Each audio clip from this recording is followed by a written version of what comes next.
Saturday story கேட்க எல்லாரும் ready ஆயிட்டீங்களா? நாம இன்னைக்கு கேட்கக்கூடிய ஸ்டோரி புத்த துறவியும் 2 பயணிகளும், ஜென் மாஸ்டர் அண்ட் 2 டிராவலர்ஸ். அதுதான் இந்த கதையோட பேரு. ஒரு ஊருக்கு ஒரு டிராவலர், ஒரு பயணி புதுசா வாராங்க.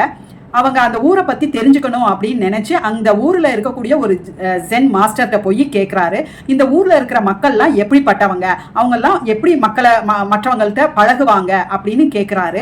அதுக்கு அந்த ஜென் மாஸ்டர் அந்த பயணிகிட்ட கேட்குறாங்க, உங்கள் ஊரில் நீங்கள் எங்கேருந்து வந்தீங்களோ அந்த ஊரில் மக்கள்லாம் எப்படி பழகுனாங்க, அங்கே இருக்க மக்கள் நல்லவங்களா, அங்கே இருக்க மக்கள் எல்லாருக்கும் உதவி செய்கிறவங்களா இருந்தாங்களா அப்படின்னு கேட்குறாரு. அதுக்கு அந்த வந்த புது பயணி சொல்கிறாங்க, ஐயோ எங்க ஊர்ல எல்லாரும் மோசம், அவங்க எல்லாம் ரொம்ப எப்படி சொல்ல கெட்டவங்க, கெட்ட எண்ணங்கள் உள்ளவங்க, பொறாம பிடிச்சவங்க, அடுத்தவங்களை பார்த்து பொறாமப்படுறவங்க, அவங்கள்ட்ட நல்ல எண்ணமே கிடையாது, அவங்கள்ட்ட அன்பு கிடையாது, அவங்கள்ட்ட கருணை கிடையாது அப்படின்னு அவர் சொல்றாரு.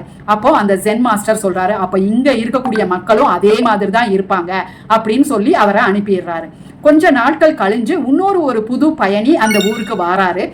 அவரும் இந்த ஊர்ல இருக்கிற மக்கள் எப்படி இருக்காங்க அப்படின்னு தெரிஞ்சுக்கணும்னு நினைச்சு அந்த ஜென் மாஸ்டர்கிட்ட போய் கேட்கிறாரு, இந்த ஊர்ல இருக்கிற மக்கள் எப்படிப்பட்டவங்க, அவங்க எப்படி அன்பானவங்களா, அவங்களோட குணாதிசயங்கள் என்ன அப்படின்னு அந்த ஜென் மாஸ்டர்கிட்ட கேட்கிறாரு.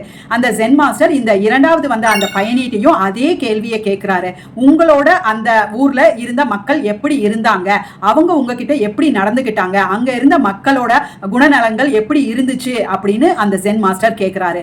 அதுக்கு அந்த பயணி சொல்றாரு, எங்க ஊர்ல இருந்த மக்கள் ரொம்ப அன்பானவங்க, ரொம்ப நல்லவங்க, எல்லாருக்கும் உதவி செய்வாங்க, எல்லாருக்கும் நல்லது செய்வாங்க, அவங்க எல்லாம் நல்ல எண்ணம் உள்ளவங்க, நல்ல பழகக்கூடியவங்க அப்படின்னு சொல்றாரு. அதுக்கு அந்த ஜென் மாஸ்டர் சொல்றாரு, இங்க இருக்க மக்களும் அதே மாதிரி தான் இருப்பாங்க, நீங்க போய் இந்த ஊர்ல சந்தோஷமா இருங்க அப்படின்னு அனுப்பி வைக்கிறாரு. இந்த கதையோட மாரல் என்ன அப்படின்னு பாத்தீங்கன்னா, நீங்க உங்க மனசுல என்ன நினைக்கிறீங்களோ அதுதான் மற்றவங்க கிட்ட ரிஃப்ளெக்ட் ஆகும். நீங்க மற்றவங்களை எப்படி மனசுல உருவகிக்கிறீங்களோ அதே மாதிரி தான் மற்றவங்களும் உங்ககிட்ட நடந்துப்பாங்க.